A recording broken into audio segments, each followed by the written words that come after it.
Pois é, não aguentou, né? O mês de fevereiro, infelizmente, foi marcado por uma correção forte nos mercados. Aqui no Brasil, o nosso Ibovespa teve correção de 2,64%, tá? O índice das small caps corrigiu 3,87%.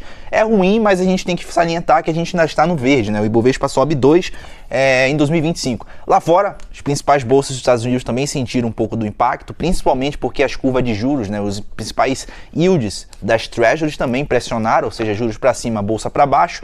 A gente viu o S&P tendo queda de 1,61, Nasdaq queda de 1,37 e o Dow Jones em queda de 1,95. A gente tem que mencionar o Trump, que continuou naquela retórica de querer tarifar todo mundo, tá? Inclusive teve ali uma tentativa de um acordo com a Rússia, né, meio que tomando a dianteira e deixando os principais agentes de fora, e aí óbvio isso aqui trouxe uma preocupação gigantesca com o petróleo, tá, que inclusive teve um mês de queda, e a gente termina um mês sem ter mais ou menos como que vai se dar, né, como vai continuar a guerra na Ucrânia, que inclusive teve um contorno especial hoje, né, e aquele bate-boca ali no Salão Oval nos Estados Unidos entre o Zelensky e o Trump, né, que coisa mais brasileira, né, me senti em uma espécie de momento Bolsonaro e Lula, né? Mas enfim, aqui o nosso dólar fechou em R$ 5,92, tá? Um aumento de 1,37% no mês, portanto a nossa moeda perdeu força frente ao dólar, mas não foi isolado, tá? O dólar ganhou força ao longo, entre outras moedas no mundo, principalmente depois de hoje, né? Dessa reunião fracassada aí, reunião meio esquisita com Zelensky, e claro, né? As repercussões de como que daria, né, esse cessar-fogo na Rússia, entre Rússia e Ucrânia, isso aqui fez preço ao longo de todo o pregão no mês inteiro. Olhando, cara, o que aconteceu com o mercado cripto, né? Pelo amor de Deus, eu que invisto nos ETFs de cripto aqui na bolsa, cara, eu tenho um Solana, eu tenho um QSOL 11 caiu mais de 40%, né? Eu tenho o QTH, o ETF de Ethereum caiu 31%, tem um Hash caiu 22%, Bitcoin caiu 16%, portanto foi um mês horrível para quem tem criptomoeda, tá? E é óbvio, a gente tem que mencionar do escândalo do Milei, né? Da moeda do Milei. Obviamente, isso aqui teve um impacto gigantesco na credibilidade desse mercado. Várias memecoins surgindo com umas temáticas meio esquisitas, né? Então, isso aqui, obviamente, gera algum tipo de impacto. Mas para algumas pessoas que são mais entusiastas desse universo cripto, os fundamentos permanecem, mas obviamente que o dinheiro ele segue, ele principalmente acredita em muitas narrativas, né? Então, tem que tomar um pouco de cuidado, mas vamos ver o que isso aqui vai se dar. Eu acho que isso aqui vai voltar depois, tá? Bom, olhando os indicadores, né, o que a gente teve? O IPCA aqui de fevereiro meio que surpreendeu para cima, né, veio muito forte, isso aqui meio que jogou um pouco de expectativas mais altistas para a próxima reunião do Copom, então tem que tomar cuidado com isso aí. A gente viu, né, o Canadá e o México que vão, né, permanecem sendo tarifados. Nessa terça-feira de carnaval essa tarifa deve começar, né, aquela história dos 25%. A China, que divulgou ali o DeepSeek no começo do ano, que surpreendeu os mercados, deve ter pelo menos um pouco mais de dor de cabeça com o Trump, que está promovendo aí uma nova restrição para envio de chips e semicondutores para o país asiático. Obviamente isso aqui prejudica mais ainda a sua indústria, mas óbvio, né, continua o capítulo da guerra comercial.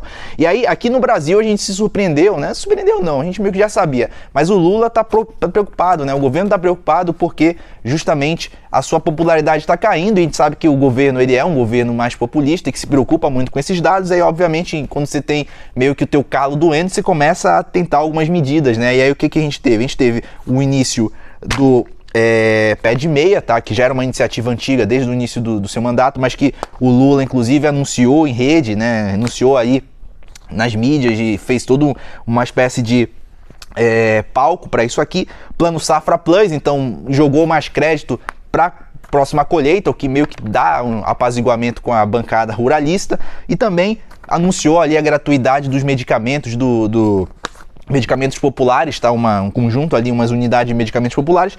São 3 medidas que vão, né, justamente ir contra a ideia da gente ter um ajuste fiscal, ou seja, isso aqui são vetores que prejudicam ainda mais a sanidade, né, a qualidade do nosso déficit aqui no Brasil. Então, Bovespa, obviamente, continuamos positivos no ano, Foi um mês desafiador, houveram várias quedas, inclusive eu queria destacar algumas, mas aí também queria destacar algumas altas, né? A maior alta do Ibovespa, Carrefour, subiu 17%, e aí a gente tem o anúncio de um possível fechamento de capital, né? A empresa estaria interessada em sair daqui do Brasil, né? No caso a listagem dos ativos do Brasil, isso aqui poderia obviamente vir com um preço acima do preço de mercado, então as ações foram bem beneficiadas. A gente teve Embraer, que continua aí no hype, né? Continua subindo muito, 16%, então dados operacionais excepcionais. A gente teve Ambev, que divulgou um resultado do quarto tri surpreendente, com algum crescimento de lucro, que fazia tempo que a gente não via crescimento de lucro da Ambev, e a ação subiu 10%.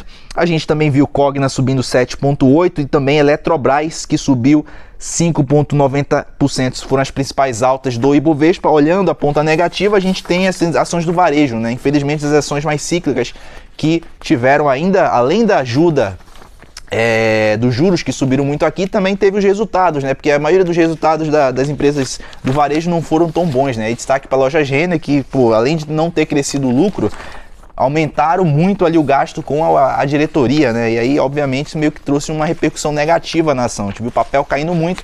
É porque o acionista ele não é besta, né? Ele sabe quando ele está sendo meio que jogado de escanteio, né? Mas as principais quedas foram a Asas, que caiu 23,8,9, Vamos caiu 21,20, Braskem queda de 20,5, a gente teve aqui a Vivara, queda de 20,39 e MRV queda de 22, né? E assim, falando sobre os resultados, o que eu vi, né? O que eu acho, o que eu tiro aí de concreto desses números, né? Eu acho que alguns resultados vieram mais mornos, tá? Então, se a gente olha, por exemplo, os números dos bancos, não foram crescimentos extraordinários de lucro, apesar de ter se mantido em uma boa resiliência. Obviamente, estão se preparando para possivelmente uma restrição ali no crescimento no segundo semestre, né? A gente está olhando, inclusive, as expectativas se deteriorando muito, né? O Focus vindo com o IPCA cada vez mais alto, o juro ainda continua alto, então meio que os bancos estão reagindo a isso aqui. Ações de varejo, acho que o crescimento foi mais tímido, alguns conseguiram repassar a inflação, outros ficaram para trás. Vale, Petrobras tiveram resultados ok, né? Petrobras acho que surpreendeu mais, principalmente por causa da queda do lucro, por conta de um aumento no investimento. O mercado não entendeu de início, tá? Mas eu acho que começa a cair um pouco a ficha, tá? E aí, obviamente, o pessoal tinha as preocupações de como que se daria os dividendos esse ano. Eu acho que continua com boas perspectivas. Vale, veio preços mais baixos, né? E assim, volumes também mais baixos, mas isso aqui não tinha surpresa, porque o resultado preliminar no início do mês já meio que trazia essa ideia, né? Então, Vale meio que não foi assim, ok. Igual 4, acho que deixou um pouco a desejar. E é mais ou menos isso que eu teria para dizer aqui para vocês. A gente continua com uma visão boa, tá? Continua com uma visão positiva. Claro, esse ano tá sendo bem estranho, mas vamos continuar aí para os próximos capítulos e que venha mais altas aí no nosso Ibovespa.